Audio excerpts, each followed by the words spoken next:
Assalamualaikum warahmatullahi wabarakatuh.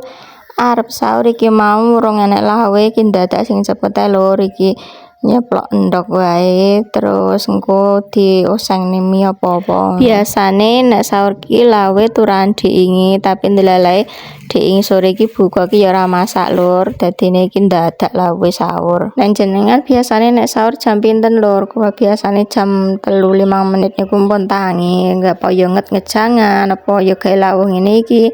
Nek imsae jam pinten lur? Nek mriki imsae jam 4:10 menit.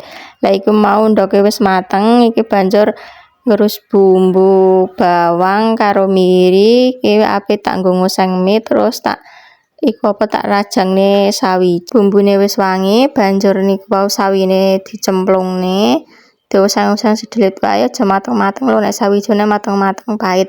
Lah nek mumpun ngoten terus mine dijegurne ditambahi napa jenenge merica bubuk penyedap rasa uyah kalih napa jenenge gula sekedhik. Nek pun bumbune cemarep terus kinten-kinten mine pun mateng langsung mau ditambahi kecap. Iki mau mine wis tak kum banyu panas ya lho dadi wis empuk. Lah mari ngono wis dadi wis ayo gek sahur lur engko selak imsak.